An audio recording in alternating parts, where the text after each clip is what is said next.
Hello, everybody, and welcome to the Classic Who Zone. Hope yous are all doing very well, folks. Nice to see us. Don't forget to like, share, and subscribe. Hope everybody is doing well. Seems to be a slow night tonight. Um, might pick up. I've sent out emails to everybody that's joining me. So if you can check your emails. Uh, as usual. We've got a couple of people a little bit late, but let's bring on start bringing on our guests while we're waiting. We've got royalty on the channel. It's the one and only Queen Charlotte. Hello, everybody. How are you? Good. I'm a bit tired. Yeah, I'm back at work this week, so it's sort of been getting back into the motions of being at work during the day and not having nothing to do. Yeah. It's been a very draining week, I have to say. Everybody seems to be really feeling it this week for some weird reason. But yeah, nice to have you on. Nice to have you on. Um, just waiting on the rest of the panelists now to pop on. Lee retweeted 24 minutes ago, so I'm just waiting. He's probably getting his tablet ready or something. Oh, he could be getting something to eat. Sometimes he likes to grab some food, doesn't he? Yeah. So we'll just wait. Ballstreck will be along with us as well. He's just checking in on Lexi. He's just checking in on Lexi, so we'll wait for him to pop in. And as we both know, dog owners, doggo always comes first. That's it. So yeah, Ballstreck's choice of here he is. I think he's unmuted. But we'll bring him on because it's his choice this week, and we'll see why Ballstreck chose this particular story. I lost my DVD. It's like the only one that's missing, but I found an alternate source. Fantastic. Yeah, I think I took it out at one point to watch it, put it somewhere, and God knows where that is. And when you have literally thousands of DVDs and Blu-rays, and it could be anywhere lost on the shelf, it could be a couple of years before I find it. It just turned up one day when you're not expecting it. Yeah, well, I gotta redo an inventory soon because, it needs reorganizing. It's not the first one that I've lost. Oh, I have that? Oh, damn. So, would you like to tell people why you chose this week's story? Because you told me I had to pick a story. Right, but is there any particular reason why you chose this one? I like this one because most people don't like it, don't know it exists, and I like it, and I think it's creepy. And it's one of my favorite Tom Baker stories, which is why I'm pissed off that I can't find my DVD. Wow. No, this is a really weird one, even for Tom. Yep. It's got a nice horror vibe to it, and it takes place in a stately house. And I retired my silly avatars for today, so out of respect, I have my current avatar. If you can actually see it. Yeah, we can, Ballstreck. Oh, yeah. It's the anniversary today, isn't it? Yeah, I was on a stream for, I think like 3 hours this morning with Ian Slater talking about it, so I just figured I'd leave my temporary avatar for the day.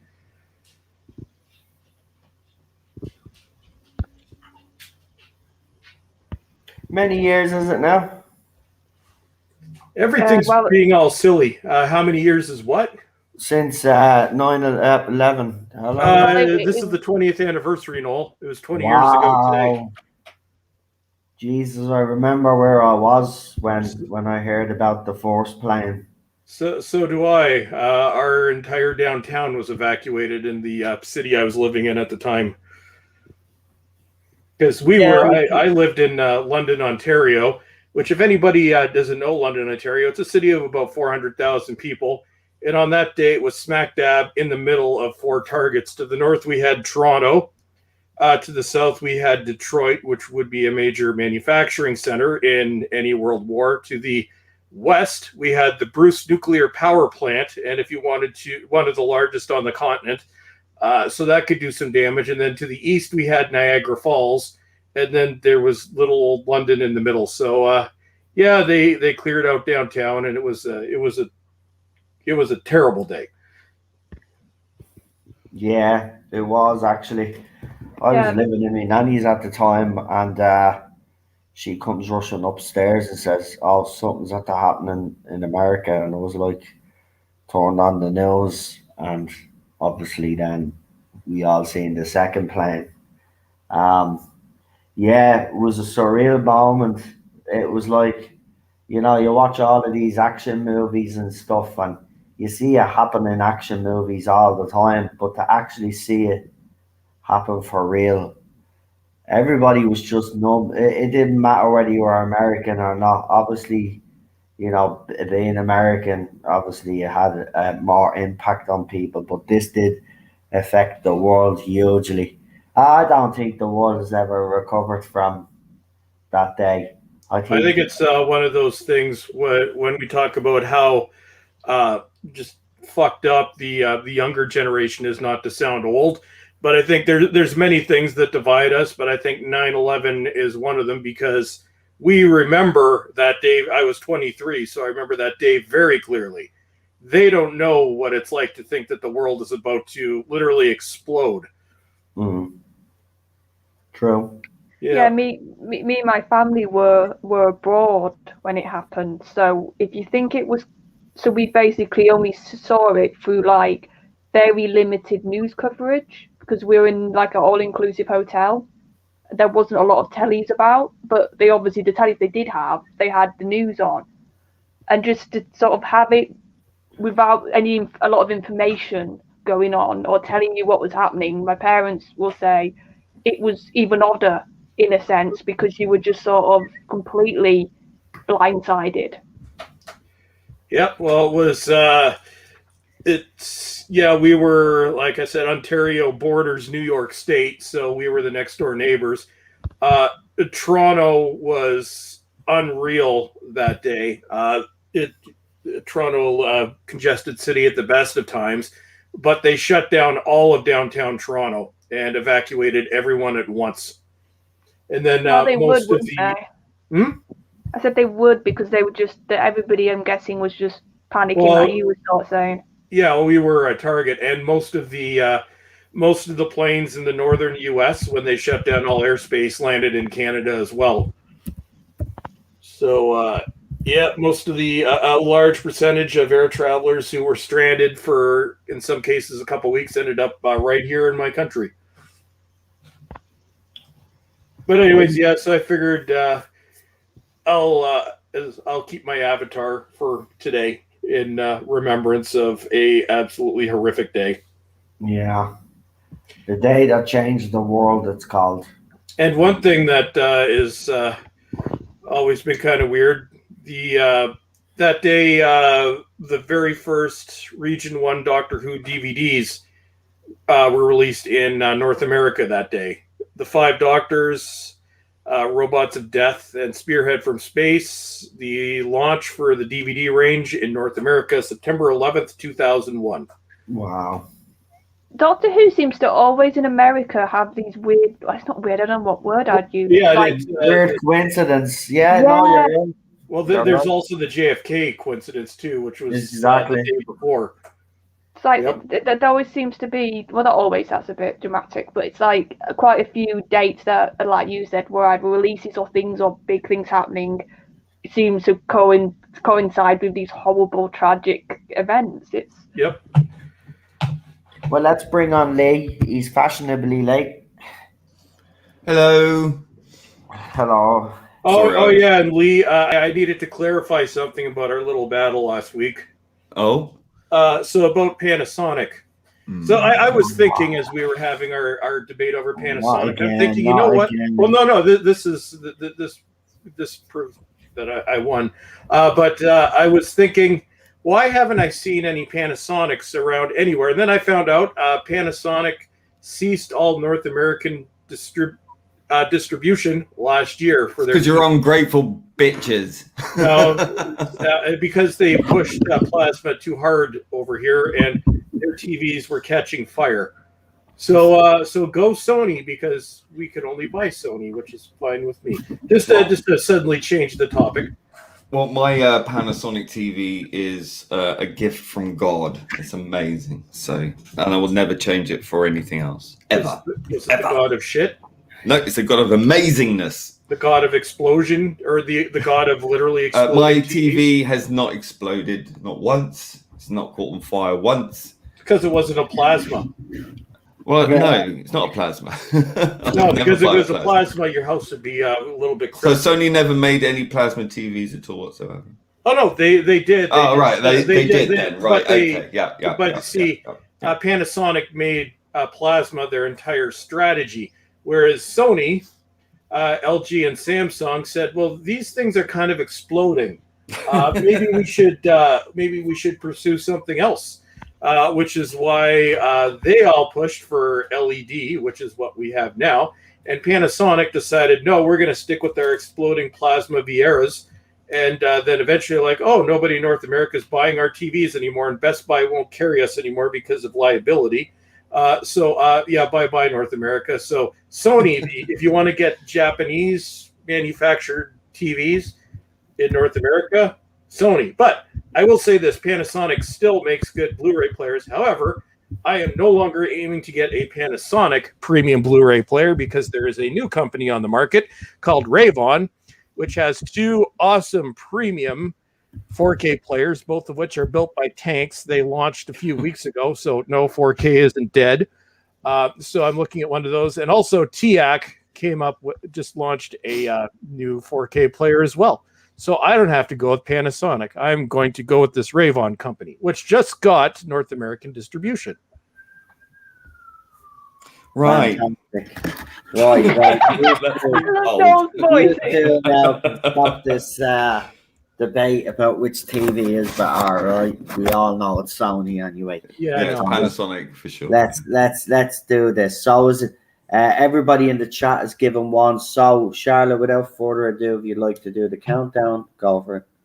I was going to say, Alpha was in the chat before. Is he not joining us?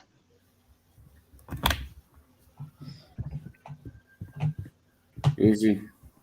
Yeah, he was in the chat before. Yesterday?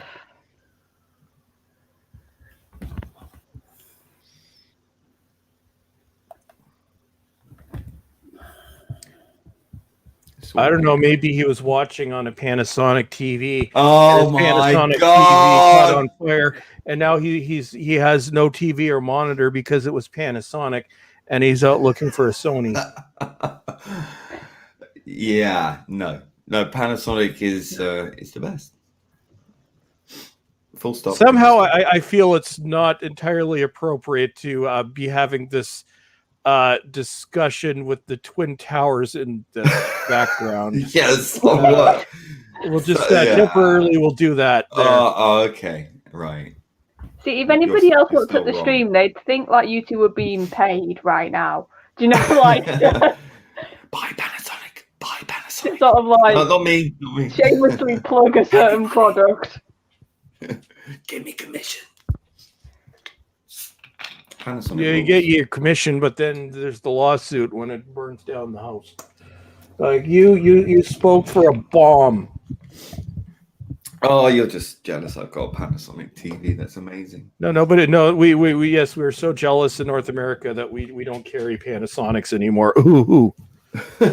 Fascists. You're down with Zenith. We don't carry that shit anymore either, because Zenith was burning down houses in the 80s, including the Queen's house. Well. Oh, if you do that to our Queen, you're in the bad books. Panasonic. I'm sensing a slight disapproval there. Yeah. Noel, how's it going? Yeah, I've sent the email. I'm just loading this second episode. Dave says, I'll stick with Samsung, Bullstrek. Well, you see, here's the problem with Samsung. Their products, TVs, and everything across the board, they're either awesome or they are complete shit.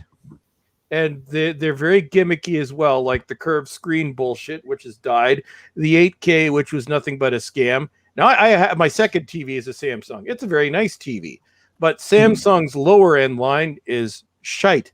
And everybody was saying when Samsung quit making Blu-ray players, oh, this is the end of Blu-ray. No, it wasn't the end of Blu-ray. As somebody who was selling electronics at the time, thank God I don't anymore, but Samsung Blu-ray players were fucking shit. This is what it was like. So I ran a home theater department, and planogrammed, we had Samsung Blu-ray players for our TVs, and the fucking things were like light bulbs. Every day it's like, which one shat out tonight? So that I got sick of replacing them every day. So I went in, replaced them all with Sonys, and amazingly, they stopped shitting every day. And why did they stop making their 4K player? That thing that looked like a burnt, ruffled chip. It sucked. Like, it wouldn't play 4Ks. It would freeze. It was built with the structural integrity of a discount children's toy. It's like you see the thing come out and it's like all like wobbly. I'm not buying this shit. Everybody was getting mad. I bought this 4K player and it's garbage. Well, that's because it's Samsung. And I'm like, Samsung, because they used to make good players, but then in the end they just made shit. So I'm like, Samsung, if you're just going to make shit, and stop making Blu-ray players because you fucking suck. And I'm tired of having to sell these pieces of shit, even though I tell people not to buy them, and then they buy them, and then I get yelled at because they break within a day. And then Samsung's like, "Oh, we're quitting." Good. I can sense a bit of personal story there, both. Yeah. Do us a favor, just do the countdown, will you? Okay. Okay, so 5, 4, 3, 2, 1, go. Go. Sony.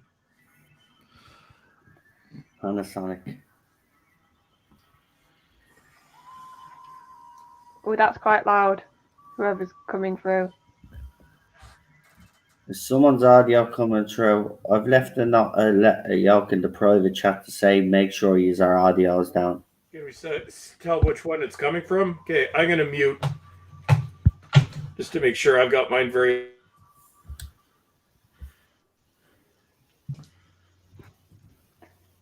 See, I can't hear anything now, but it was just the music, like the title sequence, so it's going to be louder. It could be my other headphones that I'm having to use because mine are annoyingly broken. So. Were they Panasonic? No, Candy Skull, whatever they're called. Skull Candy, those are awesome. Yeah, but these are not my other Skull Candies that I usually have, but the thing is, they use really crappy plastic, hard plastic, which is just fragile as fuck. Well, the good thing about Skull Candy is I'm using some right now as my second headphones. I bought them like 3 years ago. I've used them at work every day. They're $20. The things still work. No, they're great. I mean, fantastic response, good ohmage, pretty powerful. But again, it's not the sound that's the problem. It's the build. Well, at least there isn't a lot of really loud sound effects in this episode or story. Yes.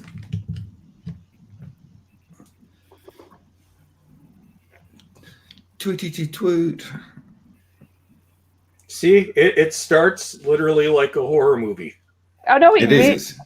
This is like I was watching it today for the first time, and I was like, obviously this was when Tom was and Hinchcliffe. I'm guessing this was part of the Tom Hinchcliffe. No, this was the year after. Oh, okay. Well, it feels like it should be there. Robert Holmes was still a script editor, but no, this is under Graham Williams. Oh, okay. Yeah, it started off well. No, it did, because Holmes was still there and he was commissioning these things and editing them. But no, I've always been amazed that nobody ever brings up this story, and I'm like, this is one of if you like the creepy horror Doctor Who, this is one of the best examples. This whole thing is creepy as hell. It is Doctor Who has a horror movie. Oh no, it really is, because if you think about even the Fendahl, like you don't even by the end of the story know a lot about them. And and the end is creepy. Oh like no, it really is. and this whole story, it is structured like a horror movie. Yeah, it's kind of got that sort of Quatermass feel about it as well, doesn't it? You know that. Well, you've sort of got the scientists for that, haven't you? And they're sort of this weird ragtag group. See, Lee, you missed my one of my earlier rants when we came on. Out of my whole Doctor Who collection, I went to get my DVD for this, and guess which is the only DVD that's missing? Good, tell me. Well, it's obvious. It's this one. Because at some point, I remember taking it out because I was going to watch it, and then I got distracted, and then it got shelved off with a bunch of other stuff. And when you have thousands of DVDs and Blu-rays, it could be anywhere on the shelves. Not good. No. Really. So I'm watching a crappy version. See, also, this made me think, like, this is almost a bit like that Indiana Jones movie, but done well, with the idea of the creepy skull. And is everybody noticing the state-of-the-art technology? Oh, yes. Actually, the first computer that I ever used looked like that. It was a Commodore PET. It's only a few years after this, actually.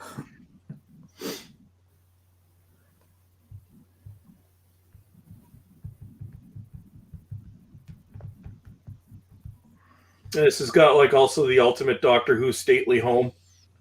Yeah, of course, the obligatory stately home. And you've also got the obligatory old woman who's like a witch. I've noticed. She's my favorite character in this story. Oh, she's brilliant. And the story, it's all dark. It mostly takes place at night. The house is dimly lit. Like, honestly, somebody in chat, Noel, why isn't this considered a classic? I don't know, man. Is it maybe because it shares a little bit similarity to Pyramids, and like everybody talks about Pyramids? I think what it is it's because it's mainly set in one place, right? So mainly a set piece, you know. It's all in that. But still, that was the entire, well, most of the Troughton area. Tomb of the Cybermen is in hate. I don't know why people don't like the story. I think it's because a lot of people just don't know it exists. It's one of those stories that was kind of forgotten about. I remember the first time I actually saw this one. It was Halloween, 1992. This is a good thing. PBS. This is a good one to watch at Halloween. I think as well because when she changes into, you know, when she gets possessed by this thing and she sort of stands there and points at the. I love it. I think it's creepy as hell, but I think because she doesn't say much or do much, you know, it's just kind of a bit. It's a strange one, isn't it? You know, it's a different feel. There's been plenty of Doctor Who like creatures or villains that don't talk a lot, but if they've got a striking image, that they sort of keep in fandom. And I think what she turns into is quite striking. It's like it's beautiful to look at. You know? Yeah, it's like this sort of Medusa sort of ish space woman by the end of it almost. Yeah. I think a good part of it may be that a lot of the story is actually done with visuals and sound. Maybe that's why. I think as well, it's something that wouldn't be out of place in the later Sapphire and Steel kind of thing. Because it definitely has that vibe. Element to it, yeah. A surreal element. See, I love surrealist science fiction, so maybe that's like Sapphire and Steel. To this day, I have no idea what's going on in most of those episodes, but it's still one of my favorite shows of all time. Maybe that's why I like it. I love this surreal. I just got through the second assignment. The third assignment. I think it's the third. Yeah, third assignment. So it's like, I'd say it's like Suspiria, which is, I think, one of the best horror movies ever made. Dario Argento's version. The remake actually isn't that. It's actually good as well, but they do something completely different. But it's the same thing. Very, very thin on plot. Mostly sounds and, well, mainly visuals, although I love the Goblin's theme. I just want to point out that I have that very coat that Tom is wearing. And he doesn't wear that coat very often either. It's like velvet. I love this exchange between the Doctor and Leela. It's a fun little. It's a bit like winking to the audience with the whole "you can't control the TARDIS," but it's fun.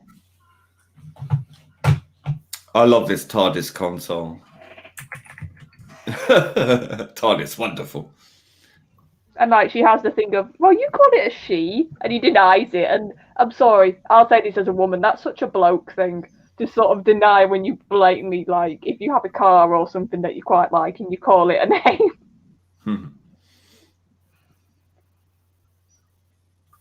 Not sure about Leela's outfit in this and her hair, to be honest. Oh, I wasn't sure about the hair. I didn't mind the outfit. Oh, Leah, to respond to your text earlier, am I joining you for my choice? Yes. Yeah, I got caught up on and the annoying thing was as well that the usually when I refresh my YouTube page, it tells me that this is queued up and ready or live and nothing. So it must have been ghosted. Probably. Sometimes the YouTube's weird because like it will say something's still streaming when the stream's finished. I've had that a few times. Well, this one didn't even tell me it started.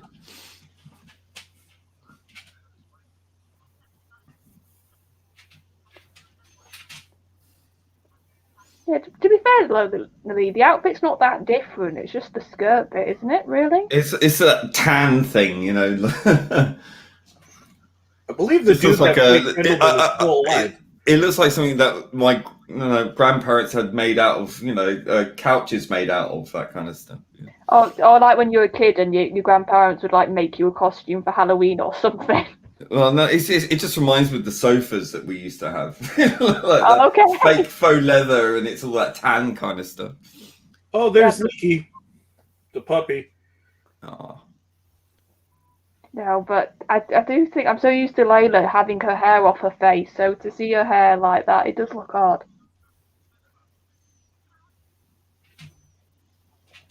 And do you not think this actress has a bit of a Sarah Jane look about her? Yep. I kept like glancing and just like trying to tell myself, no, that isn't Sarah Jane, but she's got like the hair really similar.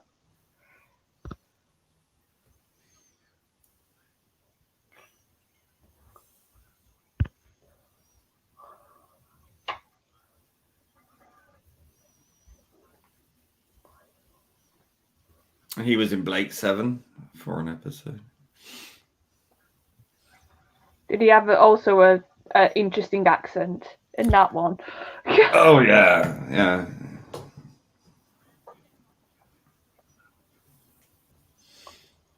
Get a lot of crossover.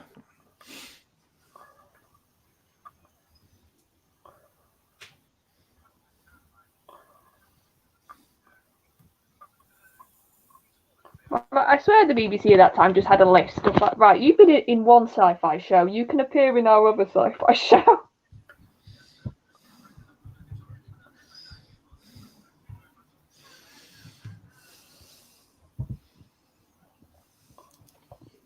He reminds me of the Greek father in the League of Gentlemen. Yeah, because it's like sometimes he sounds German, other times he does sound Greek. The accent goes everywhere, doesn't it? Really? It's like, can we have a vaguely foreign gentleman?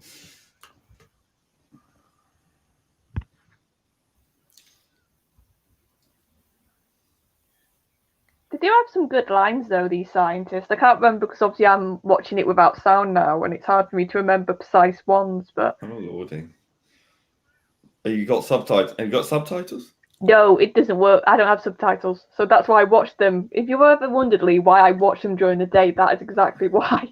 Wow. So I just have the visual to look at. I don't have any noise or subtitles. Don't you have? Well, you have headphones. Oh yeah, but I'm using my Kindle right now, so I can't. And my iPad of late has been very sketchy to try and use. Not good. The only way I can get away with it when I'm on Dan's stream is literally to sit by the router.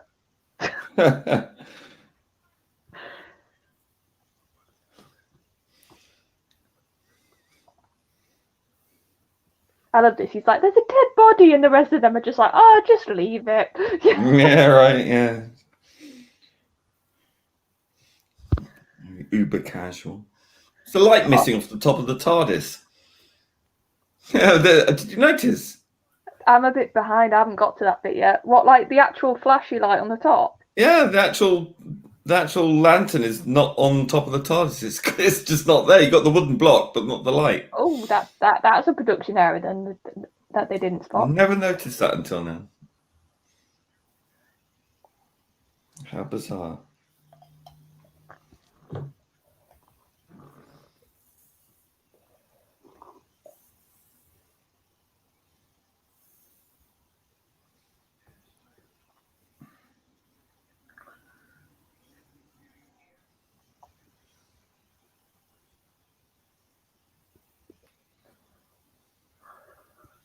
Also, I think this is probably one of the stories I've watched with Tom with the least of him in it. That came across to me watching it. I was like, Yeah, wow, there's a lot of like the scientist in this. It's sort of very doctored light almost. Yeah, that might be another reason why it's not as. Well, we've had Dr. Light episodes that. I know, but when it's Tom. Oh, we've had a Dr. Light David Tennant episode. I'm thinking more of classic though. Yeah. Unless you guys will probably be able to know better than me, I've got a feeling you didn't really have like Dr. Light stories in classic era. With Hartnell, you did. Yeah, Hartnell. Unless Hartnell was literally ill, yeah. But I'm thinking beyond Hartnell, I can't think of many. There was Troughton. Occasionally, they'd write him out for one episode because he'd go on holiday. Yeah, So but I think the whole story for this, yeah, but not entire stories, correct? Like I said, maybe that's because they wanted to sort of have it as the horror movie, so maybe that's why they didn't want the Doctor in it so much. You could tell that this was almost certainly commissioned when Philip Hinchcliffe was still producing, because you could tell Graham Williams' first season is very Hinchcliffe-esque. Then it veers towards comedy.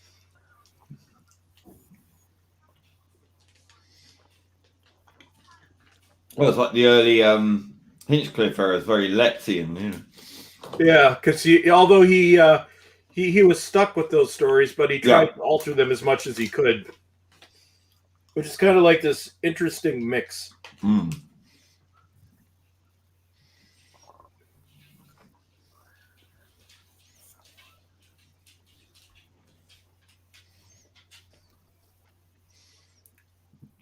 Actually, still got the knife out. A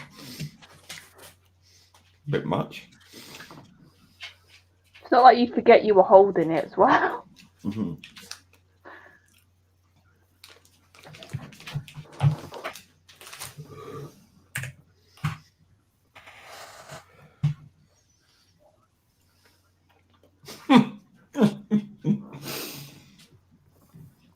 Like I said, there are some cracking lines. Mm. I don't know if we've had it, but I love the line if it's not in the bit when what's the actual line? And it really cracks me up. Something like, "Oh, that's what dead means." I can't think of the first half of the dialogue, but it was really got me laughing. I mean, I love it when they write snappy dialogue, and Tom always delivers it so perfectly. Well, no, that's what it stood out to me. A lot of those lines weren't Tom; it was the scientist when I was watching. All right. Mm-hmm. That's what made me think. Oh, maybe that's why I remembered them a bit. Oh God, I'm saying that I can't even remember when I just tried to quote it, but it stuck to me a bit when I was like, for basically the side characters in this. If we're going to think about like the usual type of characters, they gave them a lot of very funny little lines. And I was like, that's usually like Tom's domain almost. I can't see this security guy without thinking EastEnders. Oh God. What's he in EastEnders? Because he's like Cat Slater's mum or whatever. Oh, right. Slater's dad. Yeah. I was going to say, not mum. Yeah, sorry. Well, this day and age, who knows? I was going to say, in EastEnders now, yeah. But yeah. That's what you're thinking of. No. Mm-hmm. She's so perfectly cast.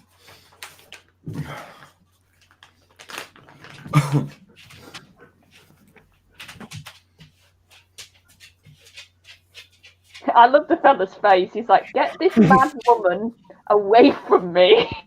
Yeah. Authorization from whom? So over the top, isn't it? It's wonderful. Well, what also is just quite, and for me, this comes across as who's the actress again? Who's Leela? Louise Jameson. Yeah, Louise. I feel like Louise, and this is what I feel like it was her thing to do. Obviously, because of her background, she'll never speak perfect English, like as what we would see as like the right type of rhythm and the way to say the words. But you can see her gradually getting better. Well, she's like created to be like Eliza Doolittle, you know. Yeah, no, you can see that, and it's like Louise. You can see she's getting a bit better, but it's always a bit broken. And by this point, she had stopped wearing the contacts to give her dark eyes, so she could actually like not have been constant pain. I suppose that would improve your performance. Long hours of filming wearing contact lenses, and back then there would be hard glass ones, wouldn't they? Yep. So that would have been really, really not good. So I'm still amazed that I'm today names are escaping me. Joe's actress. Oh, Katie Manning. Yeah, I'm always amazed when like people remind me that she was half blind for most of her scenes. Like you would not like even looking at them now, you'd think you'd notice it and you don't. Oh no, she was blind for pretty much all of her scenes because she, to even see anything, she had really thick glasses and she couldn't wear them when she was filming the show. So every scene she can't see shit. And like she's running about, she's like doing all sorts. Yeah, crazy. How did she not like injure herself badly? Well, she did a lot. She No almost health and got safety replaced her first story because she twisted her ankle or something like that. Terror of the Autons, and they were joking of replacing her, and then John Pertwee read everyone the riot act and said, "No way in hell you're replacing her," so he was allowed to come back.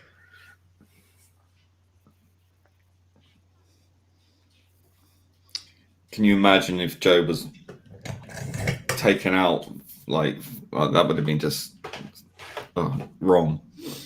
No, well, they were going to replace her because it was her first day filming, and she twisted her ankle, and then the director and I think even Barry Letts were like, "Okay, well, we could just recast you." So then she's in tears, and she goes and tells John Pertwee, and he just loses his shit. And, needless to say, she stayed. Oh yeah, he probably went full naval army on. No, he would have. And rightly so. Because he said he saw something in her from the beginning, and he was not going to let them recast her. I think he actually threatened to quit. Ah, nice one. That's the John we love.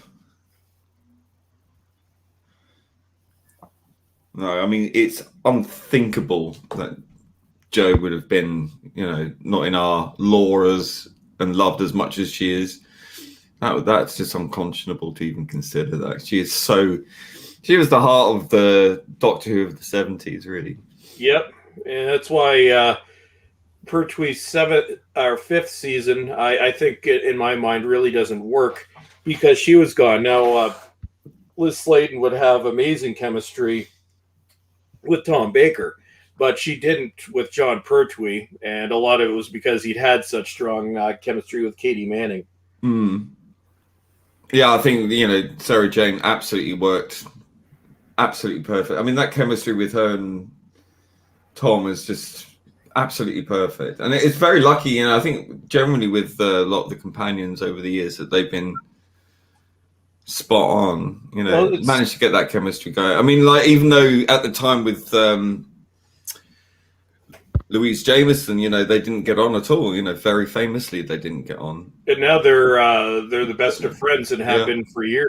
But it's funny with some of the companions when you have some that will cross over between doctors. One will work really well with one, won't work with the other. Just think of Rose who I think she worked brilliantly with Christopher Eccleston, but it was just grating and painful with David Tennant. Well, no, here's what I would argue, and I don't know if you'll disagree. I think she could have worked really well with Tennant if they didn't have the romance angle. Well, that's exactly why it did work. But she also, between the two of them, she became a lot more arrogant because the Ninth Doctor would put her in her place, you stupid ape, and so forth. Whereas the 10th Doctor wouldn't do that. He would just build up her ego, and I think that was part of the problem beyond the relationship. See, I don't know if it was him knowingly doing it though. I think he was just so much enjoying being in that sort of young, dashing body. It's he was such a strong choice, but that Doctor could only work with a certain companion, and I think it worked well with Martha and definitely with Donna because they would swallow his crap, and he needed that kind of companion. But a companion like Rose, who was really designed for the Ninth Doctor, just with that personality, you just get arrogance. So I think maybe she should have left at the same time as Eccleston, but that's just my opinion. I know lots of people like series 2. I like the stories. I don't like the chemistry. No, I like I said, because we obviously watched it like a couple of months ago now, but it feels recently still. I think the scenes when they weren't being mushy, like googly-eyed at each other, I actually didn't mind them because I think them both sort of having a bit of a cheekiness about them both sort of playing off each other. I think one of the funny things, and before Big Finish went to crap, there's the god-awful Ghostbusters scene at the end of season 2, where with Rose, she's cheering them on, but then shortly before Big Finish went to crap, but when they were still making some decent stuff right near the very end, there's a story with the Doctor and it was Donna or it was River Song, but one of them, he starts doing that again, like, don't you ever do that again or I'll fucking hit you or something like that. But just the way it was done was kind of funny.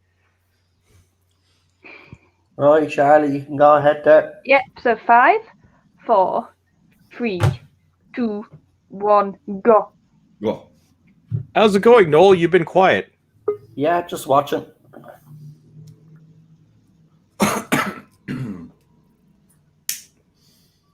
But no, but to be fair, I don't know who said it on a stream actually, but that is interesting if you think about what you were saying about companions crossing over. How like in the newer run, they haven't done that a lot either. They've very much kept their companions to the Doctor they've come in with. Well, there's been a few, and I think in most cases it hasn't worked well. There was Clara was another one.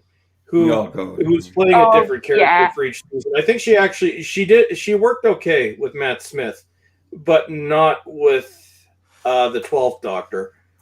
So it's almost like when the Doctor leaves, the companion should go with them because the dynamic rarely carries over. But then there's the opposite, say with Ben and Polly, both of whom the actors actually hated William Hartnell because he was not the friendliest to them. And that comes across in the performance, but then they worked very well when they worked with Patrick Troughton. So it goes either way. Yeah, it's interesting. Yeah, no, it really does. But it's like Lee was saying, it's just that must be one of the hardest things for any production team because they can have their like separate auditions for their Doctor and their companions, and they can be amazing in their auditions, and then they put them in a room and they just have to basically cross the fingers. Unless I don't know how they audition them. They might audition in the past having some reads with each other, I don't know. But it's always come across to me that it was very Doctor would have their audition and then the companion would have theirs. Yeah. And it must. Oh, go ahead, Charlotte. And it must just be so nerve-wracking for them to think, right, they were brilliant in their auditions. Now they've got to have some chemistry when we put them in a room together. Well, there were very few companion miscastings. Maybe only a handful. Like Dodo was miscast, although also badly written. Adric was badly written and terribly acted. Mel was terribly written. So that's kind of the 3 big ones from the original series. Some were just a mismatch. say the third Doctor and Liz Sladen she was a good companion, but a bad match for that Doctor. Same thing as in the new series. Rose was a mismatch for David Tennant. Clara was a mismatch for the 12th Doctor. And every companion with the current run, but we're not even going to go into that. Bill was a badly cast companion, not necessarily badly cast, but badly written. But for the most part, they've hit the mark with companions.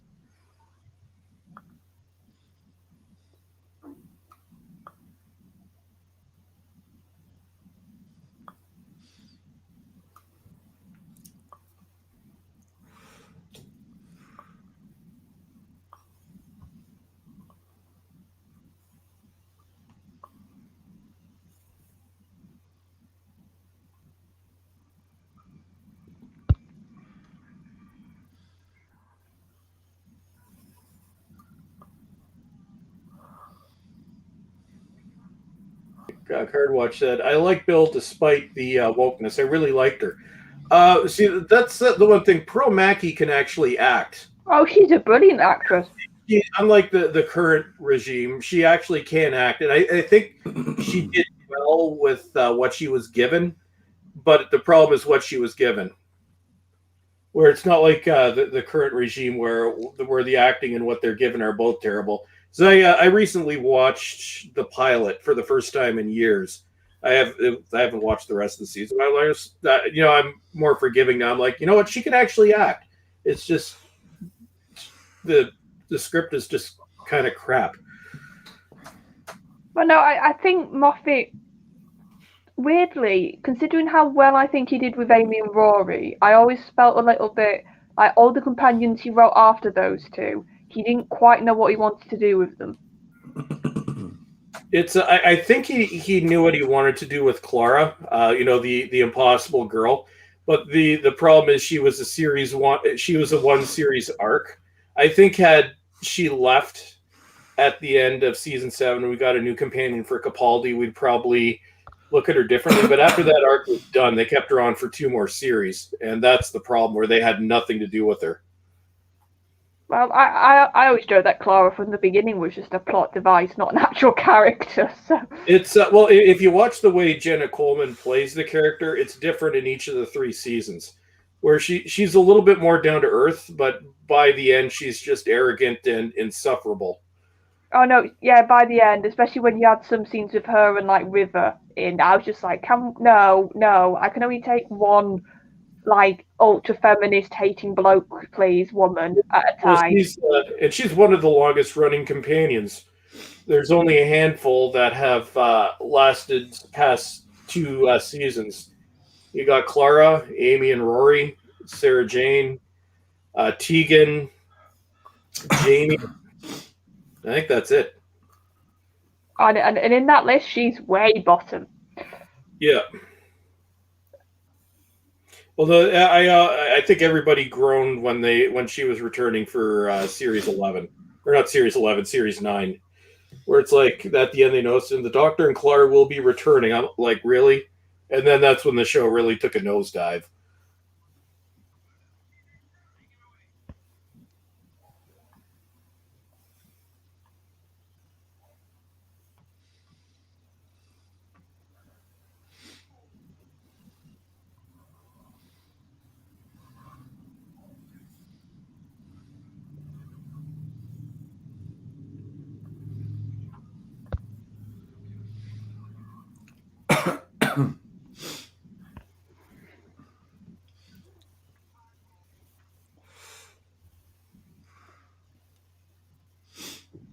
Oh yeah, we did. So just Lee, I think we were talking about this. Is this jacket actually velvet in this episode?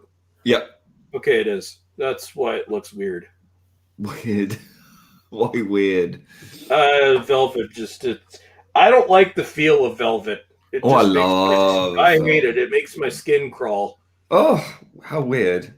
Weird. Can't wear a sweater either. That is weird. Velvet's gorgeous, soft, and plush, lovely. See, I like to sit on like a sofa or anything like velvet. Yeah, but this story has like weird bits of violence in it, doesn't it? Really?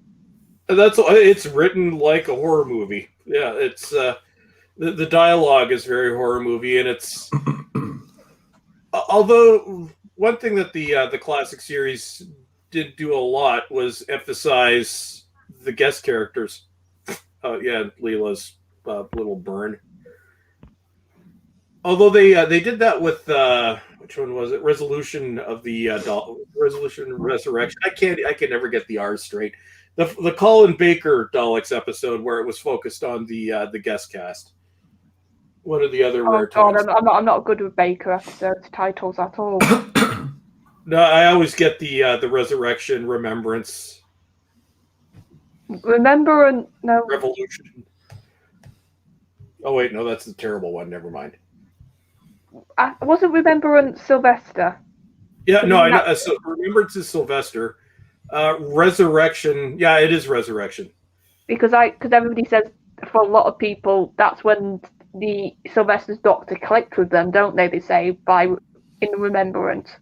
That's where the first time you get a glimpse of sort of the dark Seventh Doctor, which you didn't have in Series 24, because what I remember was the first that season. So that was the birth of what became the dangerous Doctor, where he goes from a clown to essentially a god.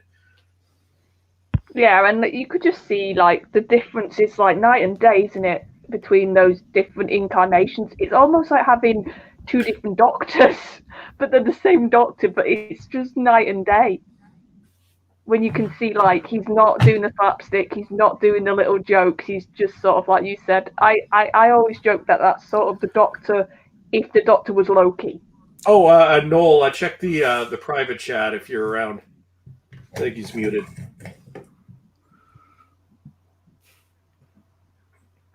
Okay, whenever Noel comes back, just one of us remind him to check the private chat, because I believe Alpha Omega, he wants to get on. Yeah, we'll keep an eye then.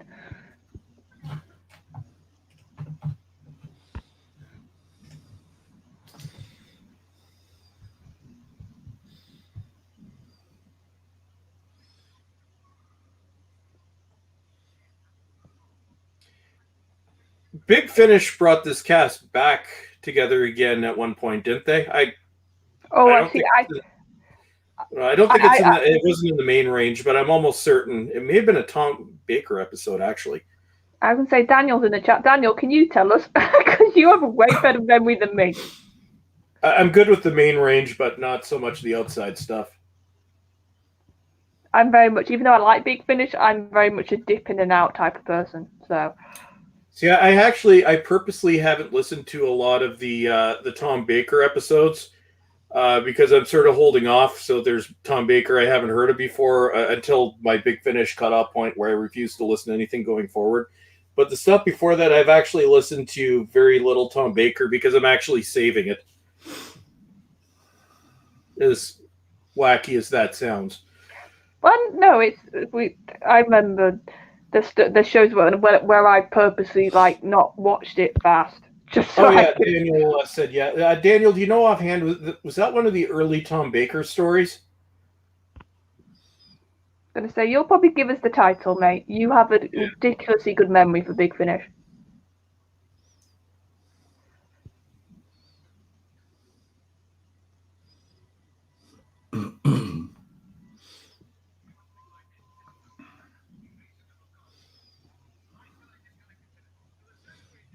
Yeah, but to be fair, Tom's just got he's got the perfect voice for audio, hasn't he?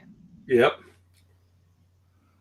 I think him and McGann are probably the best definitive voices that Big Finish have for Doctors, because I like Davidson, I really do, especially his Big Finish version of his Doctor, because you can tell he's been allowed to play more and he's not been as restricted as he was on the show.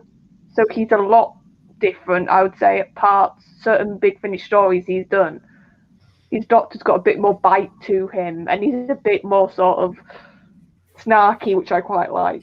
But his voice... well, especially the last few years, he started actually playing it very differently, and I think it was because he insisted that his stories were not going to go the woke way that everybody else was, because you can notice the difference.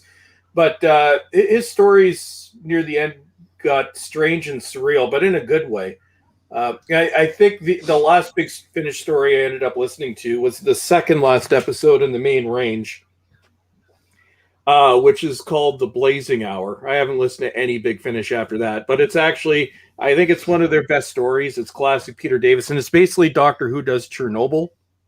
Oh yeah, because his doctor does seem to have like the most horrible things happen to him. Yeah, it's the first Doctor in Turlough, or the fifth Doctor in Turlough, and the reason they did that is the second Big Finish release, which was Phantasmagoria, was also the fifth Doctor in Turlough, so they kind of brought it back to close it off. But listening to that one, like it's one of the best things they've released in years, and it's an outlier. Because everything else around it is just garbage. But if you want to listen to that, for me, that was where I finished Big Finish. I'm like, okay, the fifth Doctor had a great story. Everything else is just terrible. You're not going to continue with the main range, so I don't want to listen to anything going forward. But I think most of the Doctors have worked well. I think Paul McGann has been the most consistent because he built his Doctor on audio. Colin Baker was good, but then he became a raging SJW, so it just went downhill. I find McCoy's stories to be the most boring, actually. I don't know if I'm alone in that, but I found that his stories are always the weakest.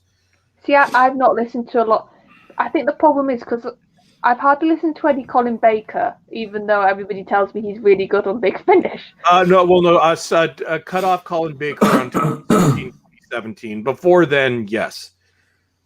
Because I'm going to say I hate his Doctor on television, so it's not easy for me to listen to him even on audio. And Sylvester, I've hardly listened to any of his actually on Big Finish. I tend to listen to Davidson and McGann. Really. Sylvester, he was a very physical Doctor as well, and that was part of the performance, which I think is one of the reasons why it doesn't translate well to audio, because you don't have that physicality. But yeah, it was whenever a Sylvester McCoy story would come out, it would be the rare ones that I don't listen to right away.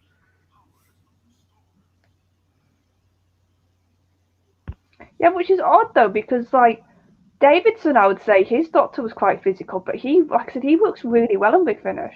Maybe it's because he's sort of trading that in for, like I said, the more slightly darker edge he's allowed to sort of cultivate almost on audio. Anybody checked on Noel? He's been away for a while. Oh no. So I'm not on Twitter, so I can't message him. Or I'll send him a quick tweet just to make sure everything's cool.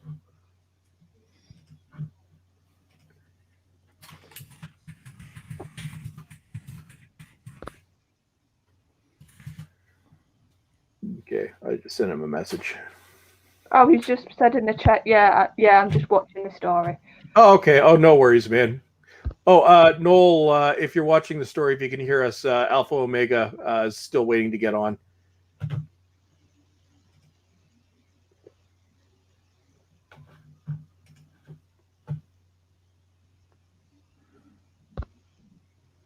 There you go. Hey, dude. Hey. Hello. Hello. Hey. How you doing? We're on episode 2, Alpha. Yeah, I don't know. I was just kicked out of StreamYard. Oh, has it been awkward with you? I don't know. I was waiting backstage for like 20 minutes, and then all of a sudden I was kicked out. So. Oh. Must have a limit or something. Fry, I don't know.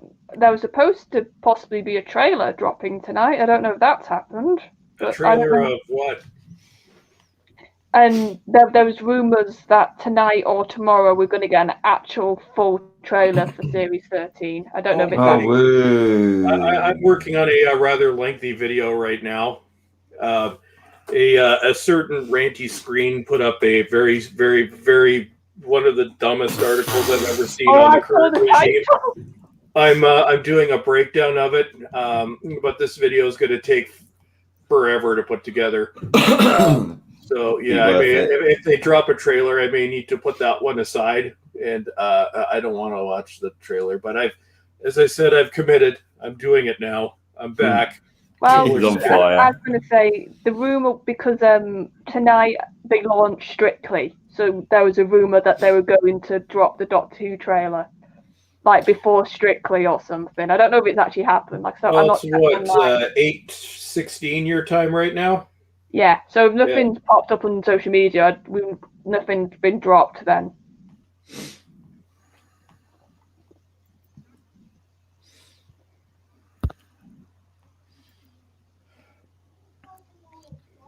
Now you don't hear anything from my end.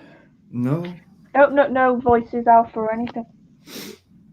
Doctor Who trailers are so boring these days from Cybermat strikes. Dude, that's the yes they are, but that's the least of the problems. Actually, I wouldn't even say that they're so irritating. They're too irritating to be boring. Yeah, that's just sort of just white noise. It's like back in the olden days when you'd be walking down and they had chamber pots and they would just dump them outside the window, and it was none too common for the shit pot to dump on your head. That's what a Doctor Who trailer is like now. It's a chamber pot dumping. Yeah, Bolster, you said earlier. You said about this is one you really like this one, and it seems like not many people like this. Well, I like this one. It's got a good story, like a fusion between mysticism and actual science. Yep. And you got the great Wanda Ventham in it, and Dennis Lill, actors wise. So it's like occasionally I've seen this one included in top 10 worst episodes lists. I'm like, really? Wow, there's plenty worse classic. No, I like this. Well, it's the one thing I tried to figure out. Why do some people seem to hate this? I don't know. Maybe they think it's boring. Maybe because it's stylistically so different. Maybe because the Doctor isn't in it as much as usual. Oh, Paula, give her a cup of tea. She'll be fine.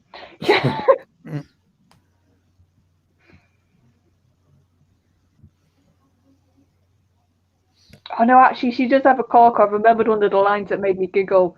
I think it's near the end when she goes to her son. Oh, well, it's going to get to a point where I'm too young for this stuff, and it's just such a funny line she has.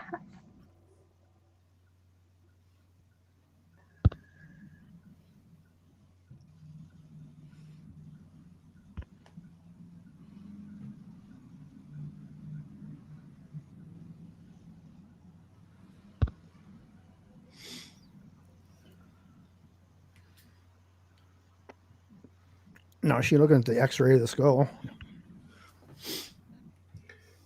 Daniel says, try Fearmonger, Big Finish's earlier main range. Actually, yeah, that one I haven't listened to that one in years, but yeah, that was a good story.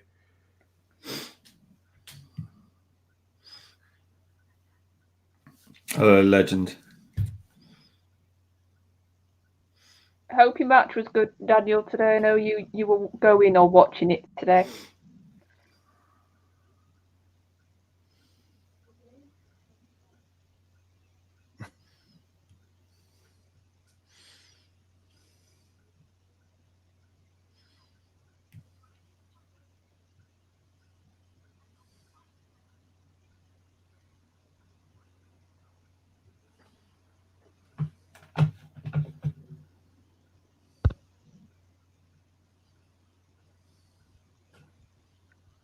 Are you like 21-30 in? Something like that? So I think I'm a bit behind because what I'm watching as adverts. So maybe ask Lee or somebody else. Mm-hmm. About 21:50 something. Right. 10 seconds behind. It's about 2 minutes and 45 seconds ago.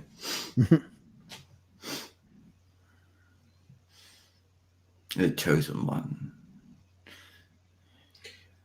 And if you watch a lot of 70s horror made right around this time, a lot of them are cults and sacrifices. Yeah, but it's all sort of around the time of like The Omen and all that kind of stuff, isn't it? Yep. Omen with Patrick Troughton. Yeah. Yeah, but to be fair, like Doctor Who was doing that like in Pertwee's run with like the demons and everything. So, but this is but the view I have is this is the closest Doctor Who became to being an actual 1970s horror movie.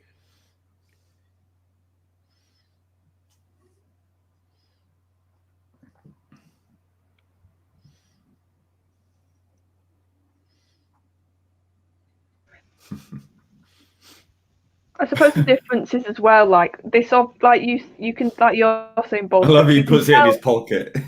Yeah, you can tell what they're riffing off more a genre instead of like before with the Hinchcliffe Golden Run. It was literal stories, wasn't it? Frankenstein, Dracula, like it was literal stories. Whereas this is more like you said, it's the look of it, it's the way they use the imagery or the sound effects. Yeah. And he gave the skull a jelly baby that wasn't a jelly baby. No, Licorice all sort. I think the writer had a thing for jelly babies. This story, he says it like how many times? I know licorice all sorts. maybe he just because he's an alien, he doesn't distinguish the difference. I probably just think they're the same chewy things that I like. My Suspiria theory holds more weight when you think about it, because Suspiria was released in February of 1977, and this story aired in November 1977. And just thematically, artistically, I kind of see some similarities between them. So I wonder if that actually did influence the story, or maybe I'm just nuts.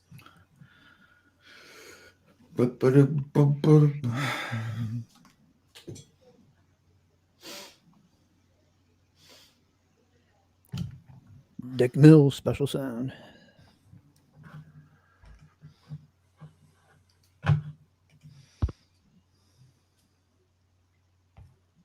Poor Graham.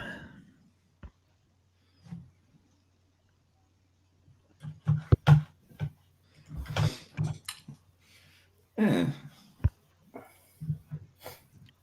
Press that one. Yeah, everyone get your ones ready, peeps.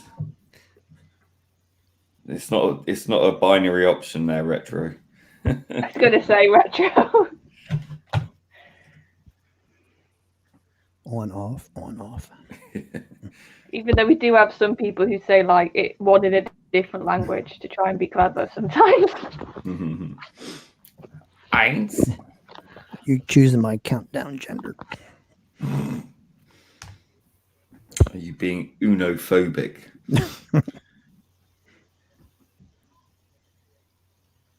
Okay, retro. You're not watching. You're just listening to a Twitter on then tonight. I do often I think we're ready. Yeah, by the looks of it. Yeah, I'll start then. If we've got, we have got a few. So 5, 4, 3, 2, 1, go. Ugh. Come on, unfreeze. Oh, there we go. Wee-oo.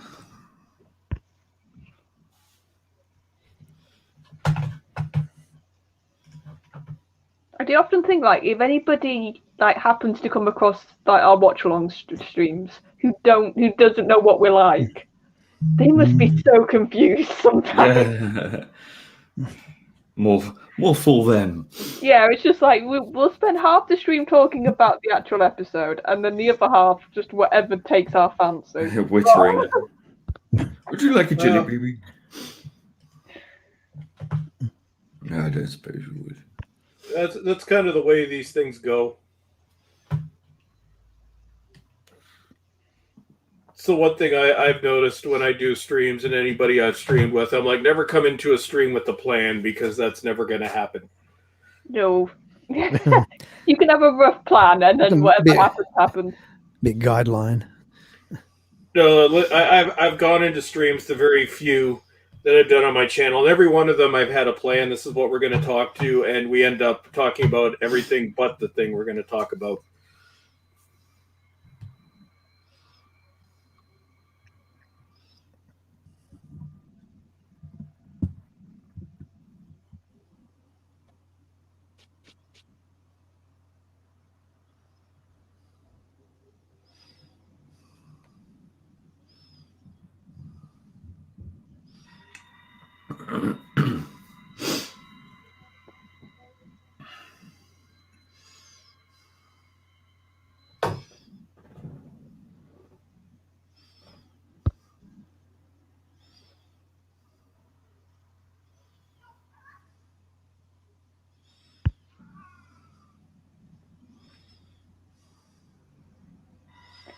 Oh, what do you mean? It sounds like my streams, Daniel. Yeah. I try and keep us on like what we're supposed to talk about. I've actually had to go back to some of my streams and change the thumbnail. And some of them I just left. I think one of the last streams I did before I stopped doing them for like a year, we were supposed to be talking about Star Trek Picard, and the stream picture has a picture of Picard and his like pirate eye patch thing. We didn't talk about Picard the whole thing. And I just left. I went, whatever. Oh, by the way, I still need to watch your show, but Line of Duty, I decided I'm going to watch it up until anything that took place in 2017. I'm trying to gauge when that is. BBC. Trying to think. I'm trying to gauge what series that would be for you, because I'm terrible. Oh, I could just pull it up on Wikipedia and see which one it is. But it will tell you. Yeah, I find with the BBC, anything before their strategy thingy is generally good. It's after that it's kind of gone to poop. So that's what I do right now. If I want to watch something, I'll watch it up until that point. Then I won't watch it after that because I don't want to ruin it for myself. It's wise. Well, I will warn you, Line of Duty is good for starting a plot thread, and then like 2 series later, it will actually finish the plot thread. So... Oh, they finished the plot thread before in a couple series? Well, no, because of the type of show it is. Like, it has its main story for the series, but they like to have a few things like left over that they'll deal with like next series. I'll just look at forums.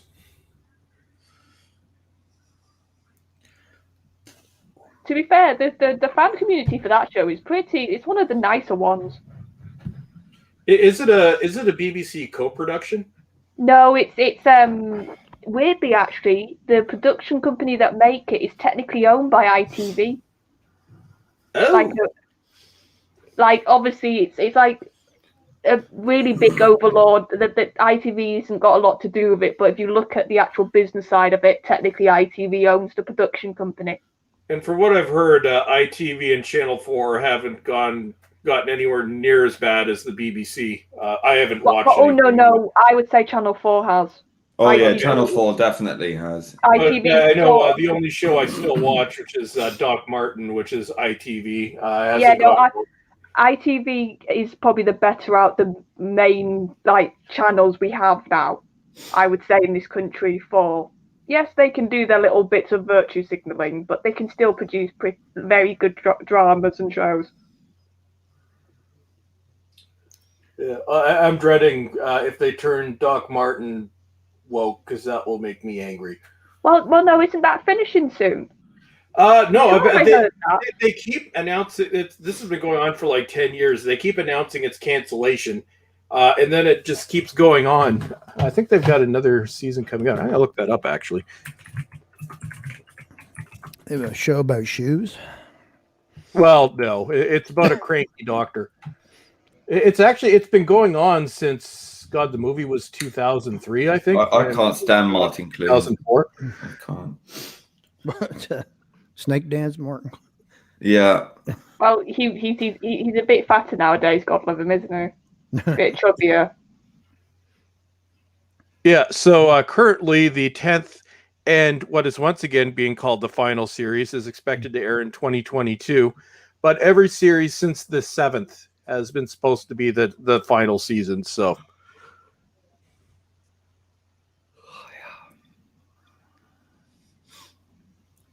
no, because that's actually, now you got me thinking. It probably the show would be in a way better state right now if it was on ITV. Was it? Oh no! I'm saying in like in another universe, if Doctor Who wasn't a BBC thing and it was on ITV, it probably. Oh no! I thought you meant at one point it was syndicated. I'm like, I don't think the BBC would allow that. BBC didn't even want to play it on their own channel.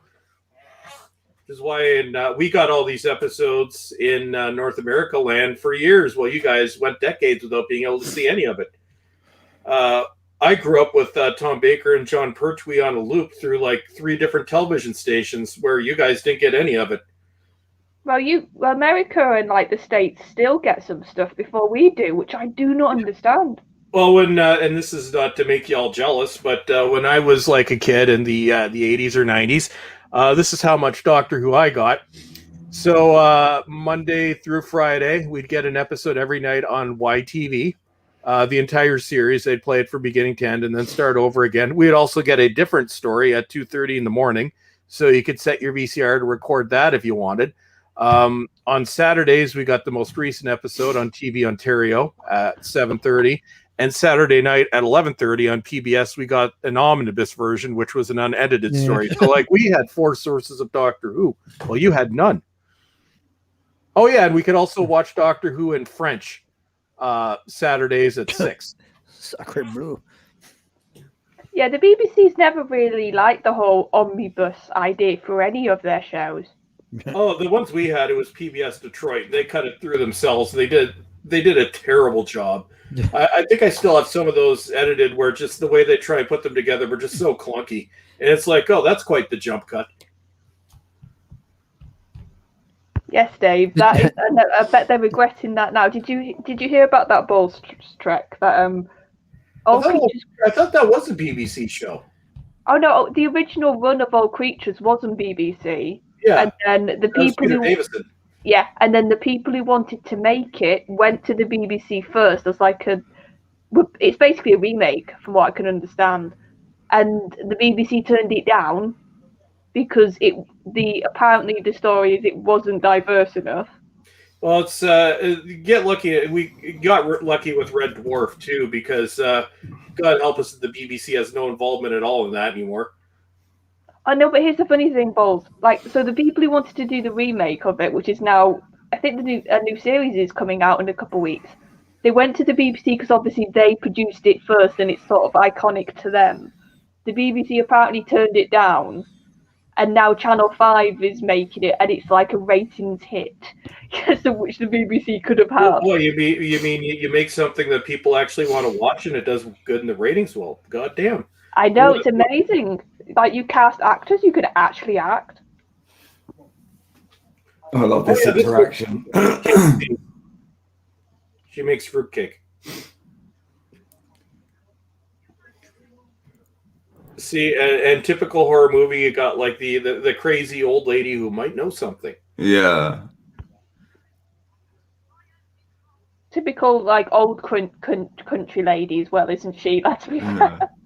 She reminds me of my grandmother. Well, my late grandmother, but I had a grandmother that was like that.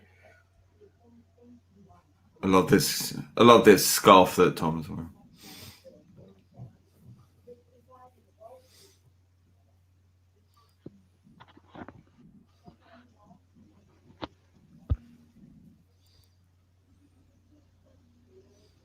I think part of Tom's charm is he always looked a little bit disheveled. Mm. And that constant unblinking stare. Yep. I love it. And the hair that was just kind of allowed to run wild. Yeah. And the wardrobe that was just kind of like there. That's what they said when John Nathan Turner took over. One of the first things they did was redesign Tom Baker's costume. Because he's like, before that, it's just, he had a couple coats, a scarf, and they would just throw on whatever and try and keep it consistent throughout the story. Yeah, then it became sort of a uniform, really. I mean, it was a beautiful, beautiful outfit, but it was just quite austere and oppressive. You know, it was very blocky. It's like you were saying, especially the season 7 version, which was like the overblown version.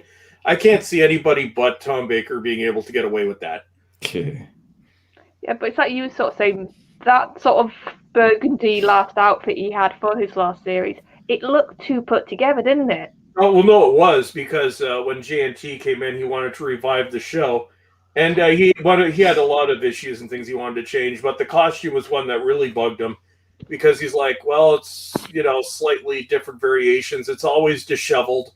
Nobody takes care of it. So he's like, I want consistency. So he brought in an actual costume designer, and they designed specifically the costume. So Tom Baker didn't really have a costume for the first 6 series. He just wore long coats with the scarf. I kind of like that. I don't know. I'm not a big fan of his season 7 costume.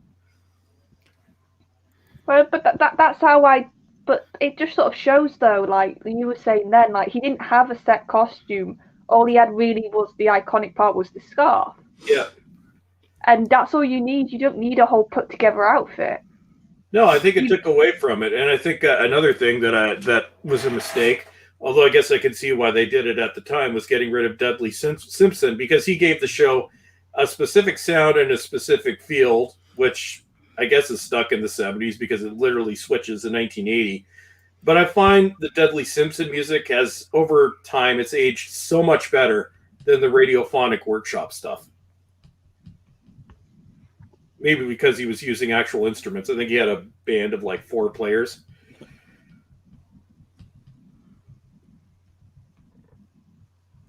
We did some work on Blake's too.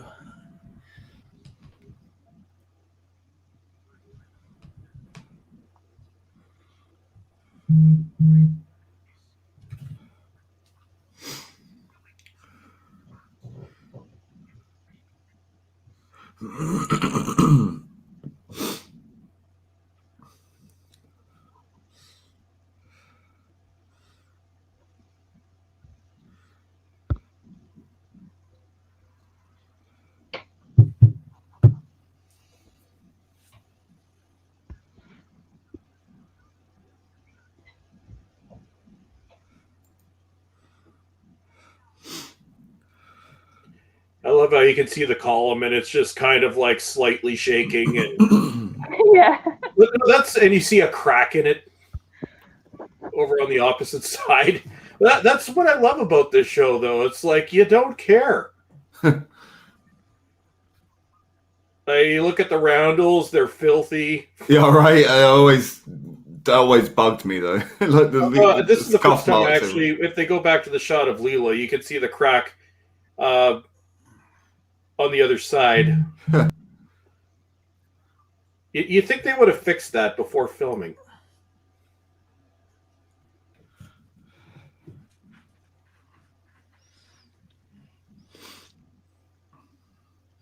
You think a high-tech, time and space traveling machine would sort of self-clean itself, wouldn't it? Yeah. I think the problem was, though, because it was so white, wasn't it, that it would show every I'm like, nick. look at it. It's disgusting. That's what it makes you think, like, surely nobody had the thought process before they picked that as the colour scheme. There's scuff marks all over the door. You think they would have at least cleaned it before filming. Well, I suppose Space Bohemian doesn't give a shit. No. It's kind of like when they upconverted Star Trek: The Next Generation to HD, and then you could see, actually those sets were kind of rickety because you couldn't see it in standard definition. Yeah, but here it's like even in standard def, I'm like, his TARDIS is disgusting, and his console was broken. But it's still digitized. But if you watch it on a screen, it would all be lines, wouldn't it? So you probably wouldn't quite see it as badly as you see it now. No, you wouldn't. Well, you wouldn't have seen this in 1975. Or no, sorry, 1977. No.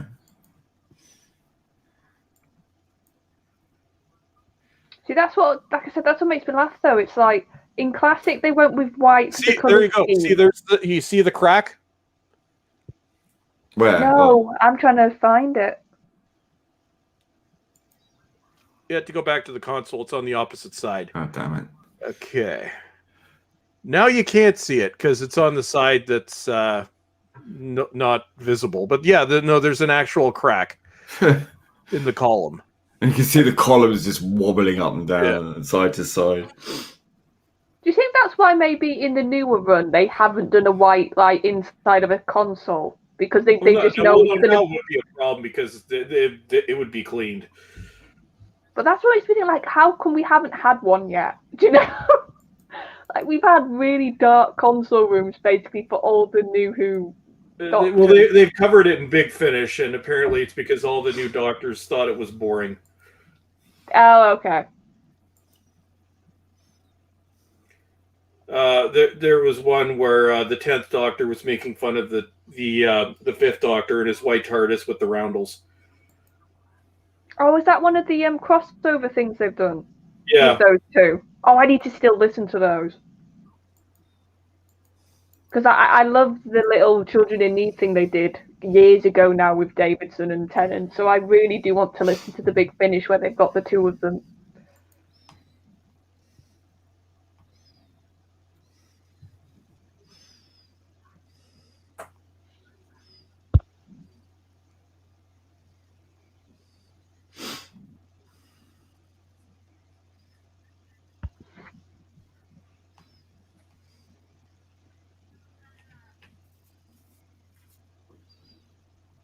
I know the old ways.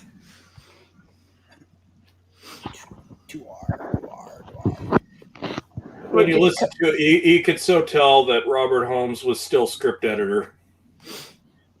So yeah, that's why the middle season or the fourth season is an oddity, because it is Graham Williams, but it's still Robert Holmes. So it's kind of this odd fusion of the two of them. Because obviously Graham Williams would have been directing generally where they go, but Robert Holmes is still editing the scripts, and you can tell that this is Robert Holmes. Well, yeah, you can direct anything. Like, you can try and direct something in one way, but if your script is basically another type of thing altogether, it's going to stand out, isn't it? Well, he was notorious, I think, in a good way for rewriting scripts, because he wanted the show to have a specific tone, which is why, whether it was a Robert Holmes script or when he was script editor, you can tell within a few minutes that it's him. And he was actually always good with side characters.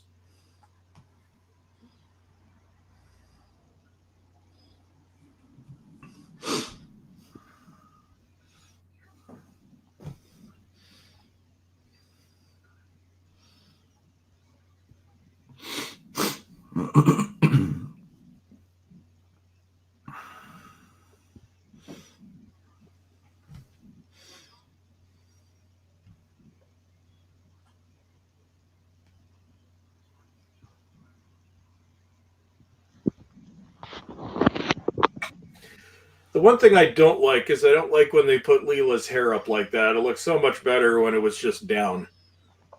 I think it's more just having the full block fringe that doesn't suit her. Yeah, that too.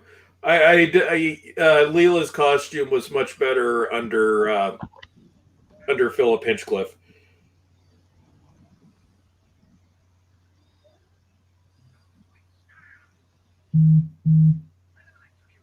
You can tell the son's like, how many times have I had to listen to you go on about your weird, like, tarot cards or salt or whatever she's using.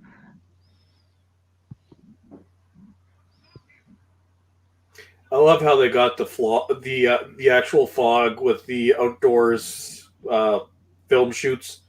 They must have brought a fog machine outside. Yeah. And for once, it actually looks like proper fog.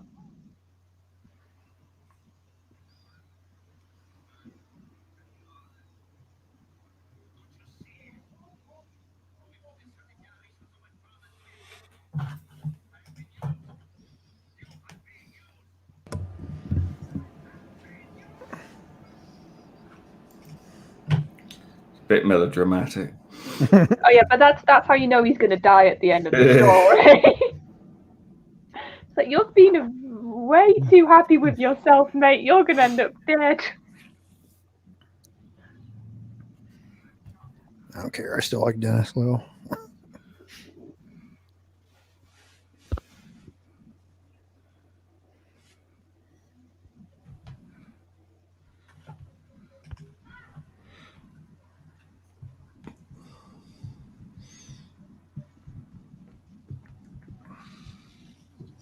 You murdering lunatic.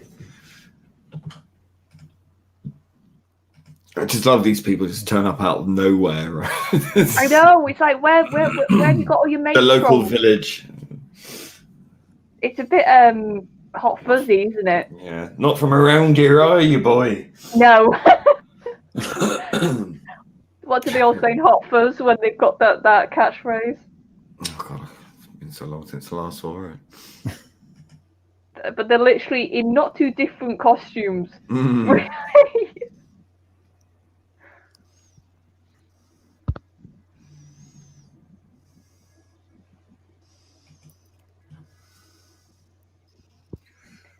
Yeah, and Daniel, that's another one I will get round to listening to, the Tennant and Tom Baker little crossover one they did.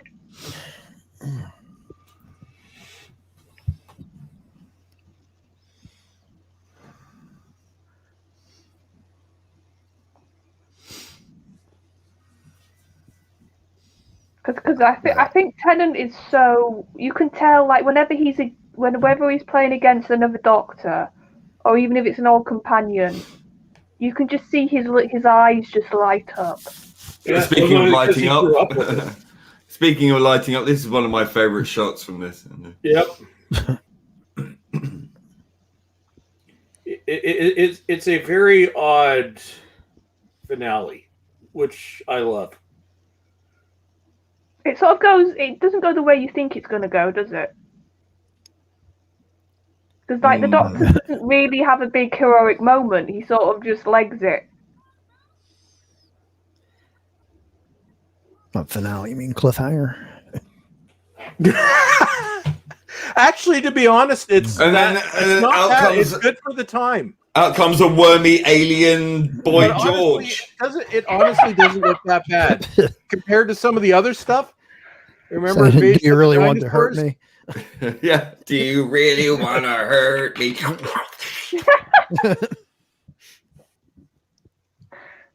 Oh, good. I'm under another tornado watch again. Well, yeah, that's the thing, to be fair, with the creatures. If it wasn't for the mouse, they wouldn't look too bad. It just looks like somebody's got, like, almost a party, like, thing. Streamers, blowing. Yeah. It's the apocalypse over here. Party my little weather icon is just blinking red at me right now. Apparently, I'm going to die. Conditions are favorable for the development of severe thunderstorms, which may produce tornadoes. Isolated tornadoes are possible within your region. Damaging wind gusts and large hail are also possible. Good. So pray for me. This is a dangerous and potentially life-threatening situation. Oh, good. They actually wrote that in the warning. This is a dangerous and potentially life-threatening situation. Right for my city. Yay me.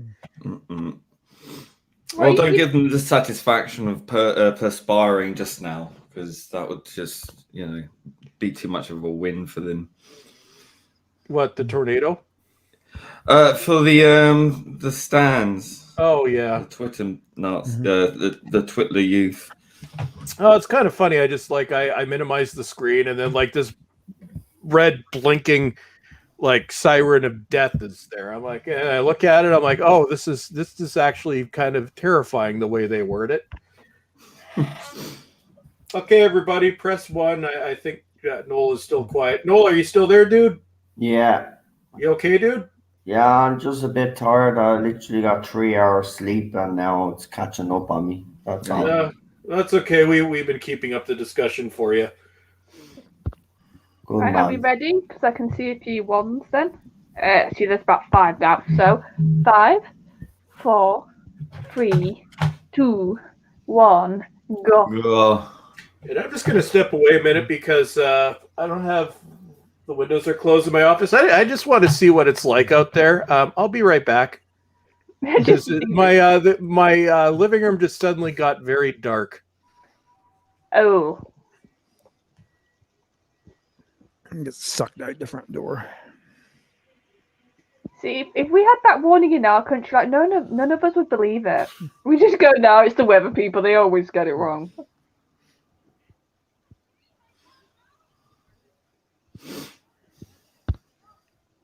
Yeah, see, it's not a bad design. It's just that mouth.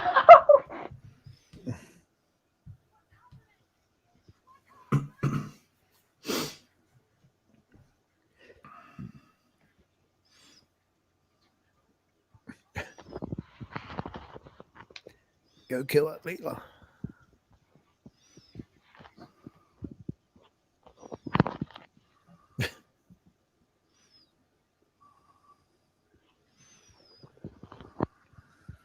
Yeah, I don't think your little knife glove is going to be okay for this sort of thing.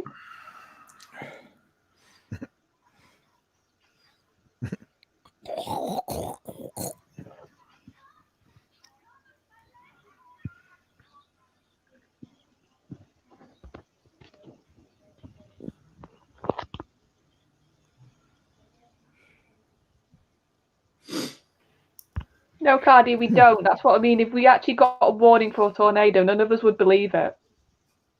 Well, we get more tornadoes per square mile, I think, than the rest of the world. But they're so small and short-lived that they're not as destructive as the ones you get in America. Midwest. Yeah. No tornadoes here. Well, sometimes, but mostly it's floods. But Britain has the highest number of tornadoes anywhere in the world, or one of the most highest. Yeah, I did not know that.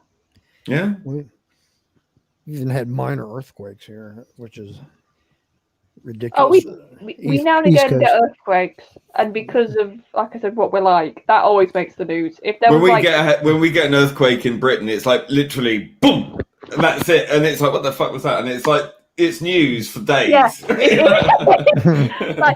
like 6 o'clock news. Once every 10 years or something. It won't be like part of the local news, which would make sense. It's part of the national news that we've had an earthquake, because like some houses in, I can't think of a place off my head, like the cups moved by like a little bit on the table. So lo and behold, we've had an earthquake.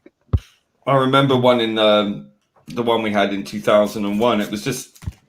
It was really weird because I was just sort of sitting there, and then there was this sort of boom, like it just felt like everything had just shifted up and then fallen down again. It was like everything had sort of leapt off the shelves and down again. So it was really weird. And I was like, what the fuck was that?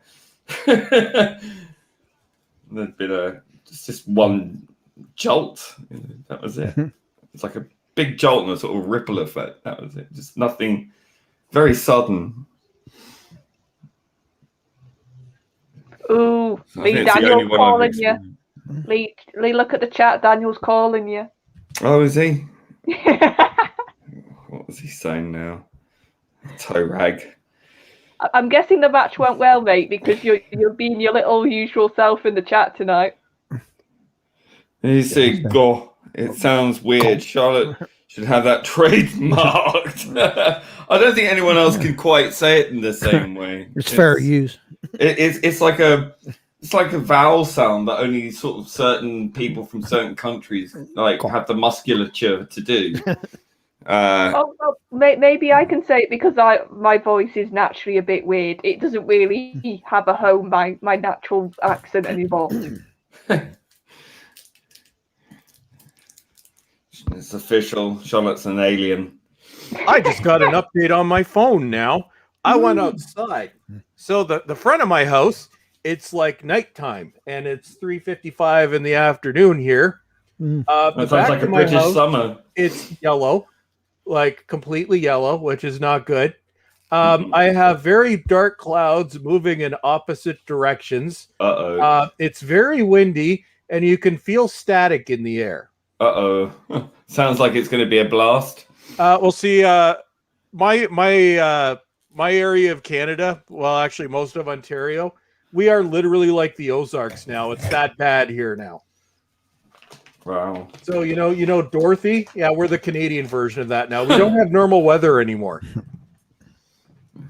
It's been like this every few days, although this is the creepiest day. Even Lexi's like, what the hell? Yeah, I suppose if it's electrically charged, particularly, it's even more we're not in Alberta anymore. Ominous. Yeah, and doggies can sense that. So. Yeah, well, very much. Yeah, she's not happy.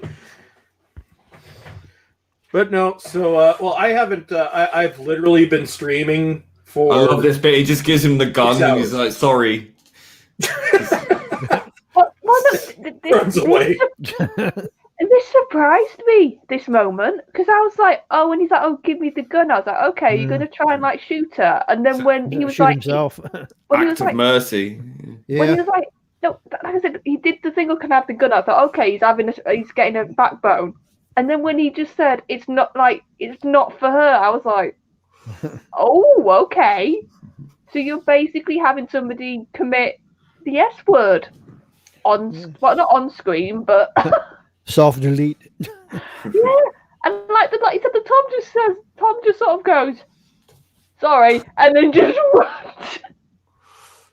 Oh, he's got more lives to save. He's a lost cause. There's nothing he can do about it. So at least just giving them the mercy kill. Yeah, you can tell it's a complete and utter. I know you're sort of screwed because you've looked at the eyes, so at least this is mercy, like you said. But it looks a little bit odd that the Doctor does it, but when you think about it a bit more, you understand. Yeah.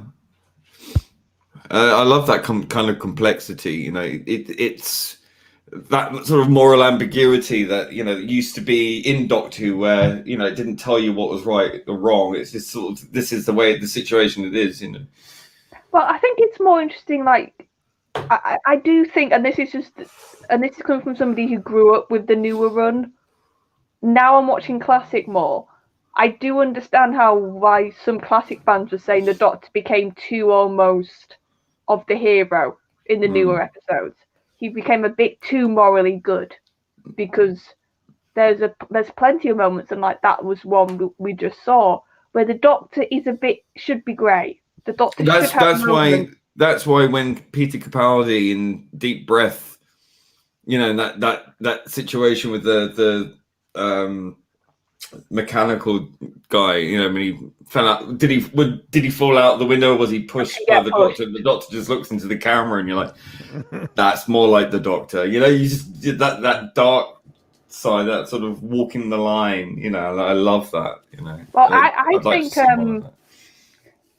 I've got like an actor who I've got in my head recently because of something else I've been watching. Well, the Doctor should be dangerous. The Doctor should always have that element of danger behind those eyes. Yes, and that's what I would do next. And I've got an actor in my head, and I'll put it in the private chat actually, because I know we need to try and keep the talk not to.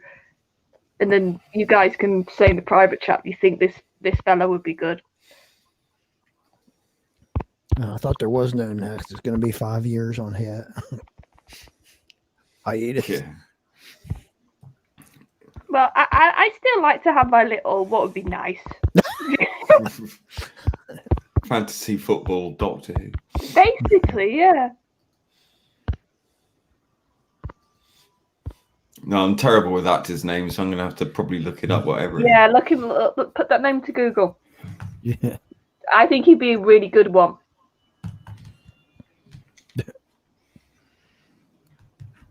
Where all those worms going like.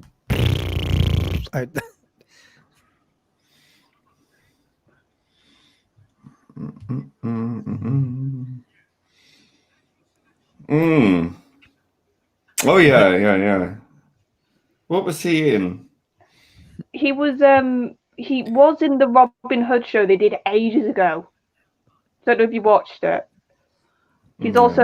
Oh, no. Did you watch the Hobbit movies? Oh yes. Oh yeah. Oh yeah. That would be very interesting. He's got a really rich voice. That's because I was watching Castlevania on Netflix, and he's one of the main characters. His voice is anyway.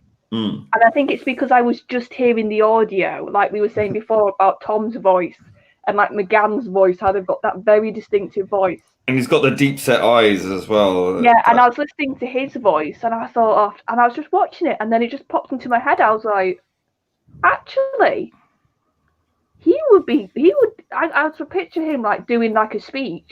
And I was like, that would be really good. Plus he's a bit of a name, like people know him.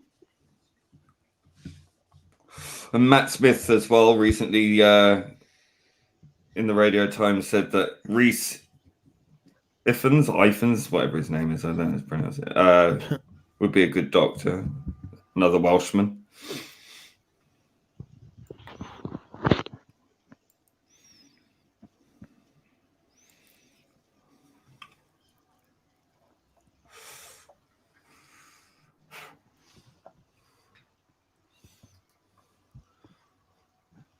As above, so below. You know, these sort of symbols in this. Masonic crap.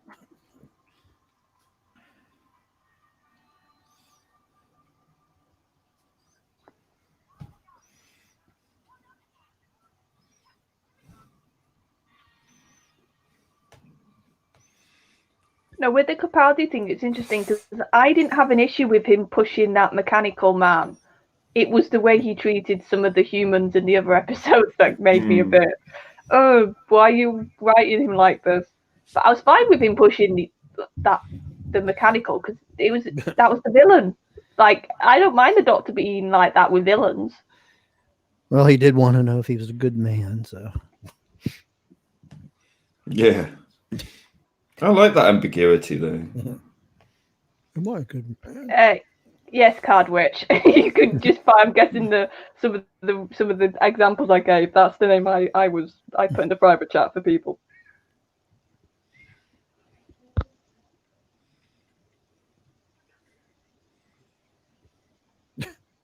Watch where you're handling her, Tom.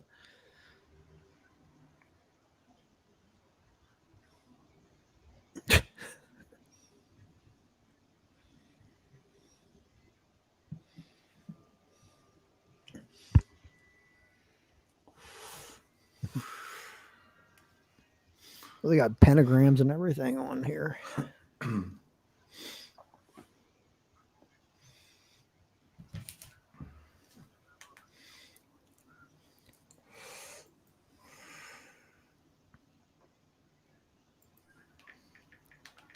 She is creepy when she's transformed.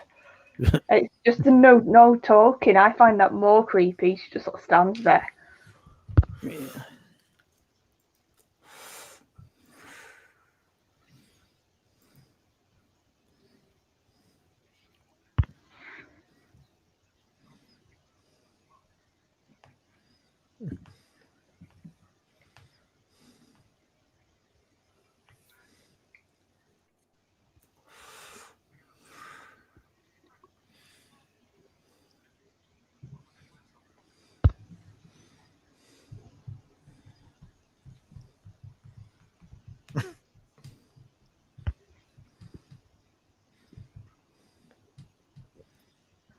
So the bad guy's the good guy now. If people are on Twitter and they haven't seen it already, go and check out Card Witch's wonderful illustration of Michael Sheen with a Susan 2 drawing she's done. It's absolutely fantastic. It's glorious. Oh, we do have some talented people in our community, don't we? We have Card Witch, we have Jack. We have you, Lee, with your videos and intros. Then we have other people like me. Who's just here to commentate. We're very lucky.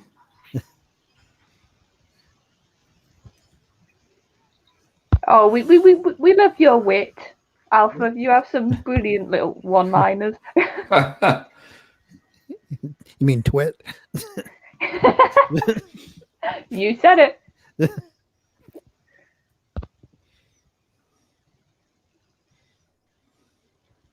Oh, PD's in the chat. Hi, PD.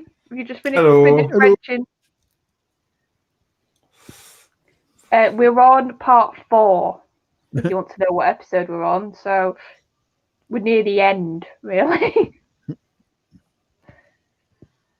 And the worms with party favors out of their mouth everywhere.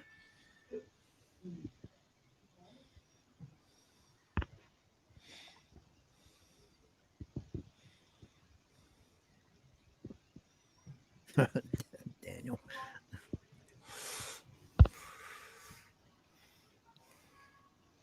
Yeah, I'd be on board with that too, Daniel.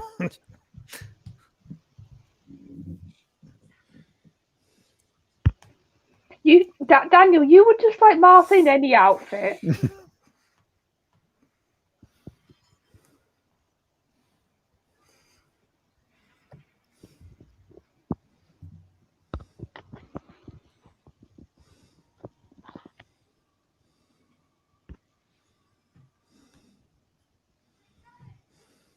this is some creepy psychedelic stuff going on here.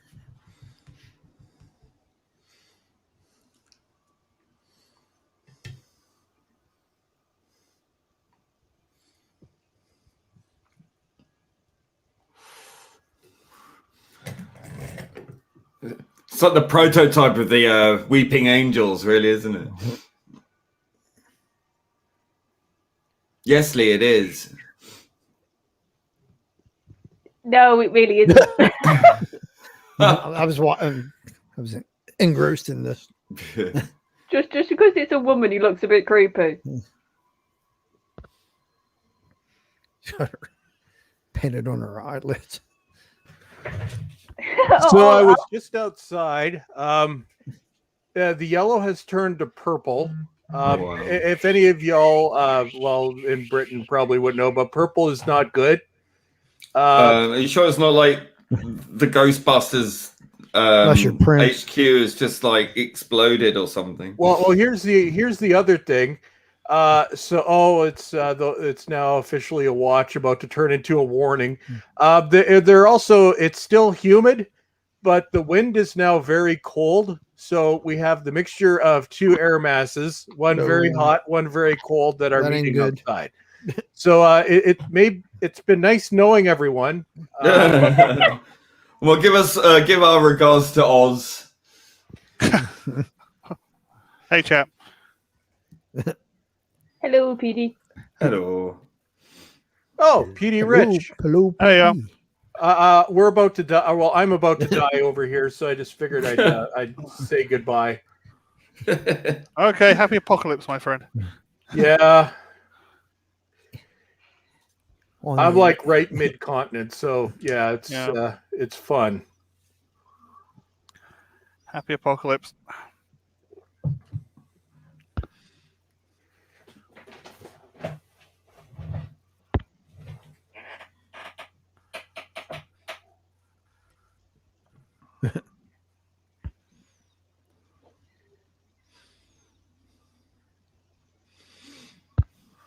Oh, and Alpha, somebody in the chat, sort of, to do your theme of outfits, said, "Oh, where is it?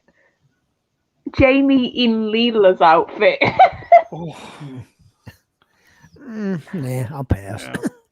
I like my Jamie Cardi, but no.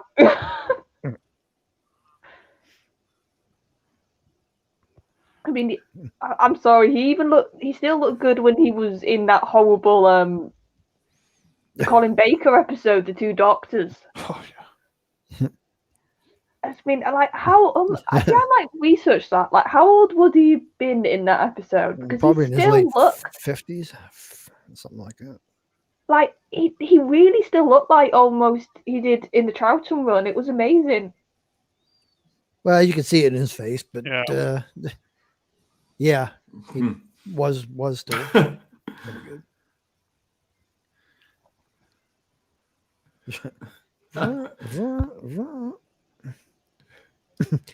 I hate canine.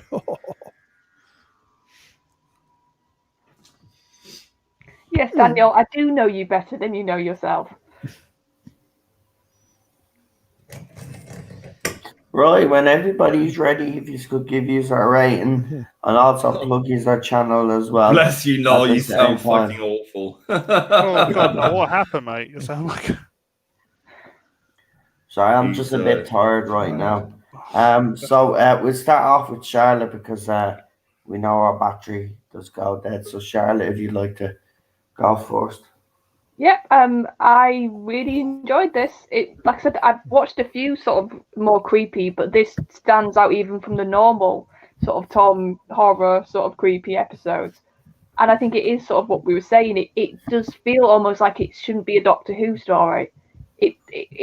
But it works. It's so weird. It's sort of, I can't really explain what it is.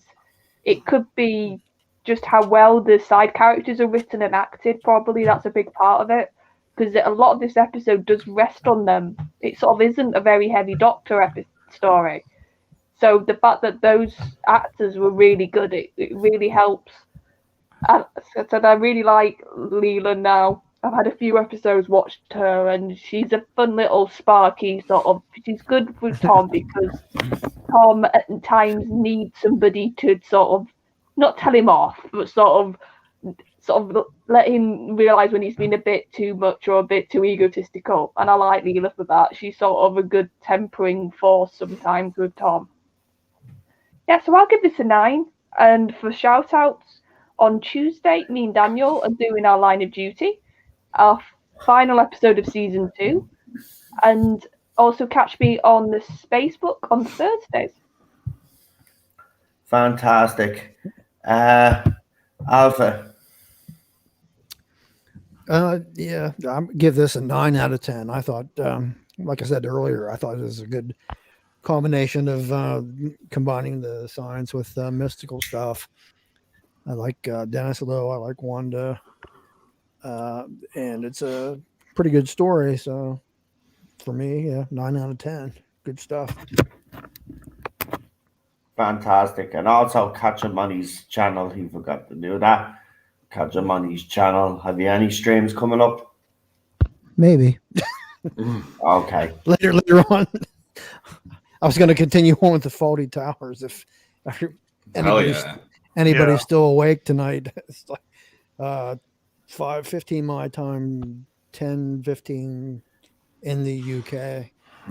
It'd be episodes 3 and 4, series 2. The Waldorf salad and I love that one. I love all of them. Yeah, or the Americans, is it sometimes? Yeah. And Lee. one after that. Lee. Years. This is a good story. It's got all the elements I love. That is a hangover from the Hinchcliffe days. Although I think it would have worked better under Hinchcliffe than Williams. And I think that's kind of its drawback. It's very claustrophobic in its sort of studio set situation. It's got a lot of very kind of dirty music, which is kind of, oh my God, which when you're having a slow paced drama and you've got all this kind of dirge going on, it's not so much that it creates the atmosphere, which it does, but it also sort of lengthens the scenes, if you know what I mean. It's a bit like walking through treacle through some of it. It's visually stunning, beautiful elements in there, some great performances, some very not so great in the terms of being a bit hammy, but it's a good story. It's a difficult one. I'm going to give it a 7. No problem. PD? Well, as I wasn't here, I'm just going to read from the back of the DVD. Doctor Who's Gothic period drew to its natural ending. I'll just give it an 8. I don't know. I wasn't here. Yeah. No problem, man. We leave the last word with Ballstreck because obviously Ballstreck picked this story. Yeah, just as I'm in the middle of it's hailing now. It's like a winter wonderland outside. That's fun. So as I'm witnessing my own death, obviously I am going to give this a 10 out of 10 because it is one of my favorite Tom Bakers, one of my favorite Doctor Who stories, and as a horror fan, it's actually had very much of a Hammer horror feel to it, which is awesome. I like the atmosphere. I like the creepiness. I'm still mystified as to why people just ignore this story or don't like it outright. I love the soundtrack. I love the creepy images. I love the fact that you don't entirely know what's going on. Also pray for the trigger train. Fantastic. And pray for Noel. So Noel sounds like he's just coming out of death. And I'm about to die, so that's good. Oh. Yeah, pray. And also, let's spare a thought for Melina. If you're listening out there, love, get in contact. We are still waiting to hear from you. We're missing you. Any of us, we're all concerned, Melina. So reach out, and you have lots of people that are looking out for you. Yeah. Also, to our American friends on this day of memorial, we send all our best wishes. Yeah, of course. Probably the nicest way we can put it. I mean, yeah, so it's 20th anniversary. That's it's still burnt in our minds, in our hearts. Yeah. I did a 3. I've been streaming nonstop for like almost 7 hours, but yeah, I was on a long stream with Ian Slater this morning, and we were covering it, and yeah. Right, we'll leave it there anyway. I'll talk to you all tomorrow. My voice is starting to go get some soup and go to bed. I'm getting some sleep now, so I'm just going to sign straight off. But listen, thanks for joining us. Really appreciate it. We'll be back tomorrow for the girl who waited, I think it is. And apparently that was with a Noel who feels better. Yesterday, it was aired yesterday, like the anniversary of it being aired or whatever it was back in whatever year it was. 2011. So there you go, 10 years ago yesterday. Wow. Right, good night, folks. Say good night, Good night, everybody. Good night, panel. Good night, everyone. I'm going to go fly a kite. Get some more electricity. Be the kite. Yeah. Maybe. Get some more electricity, free electricity.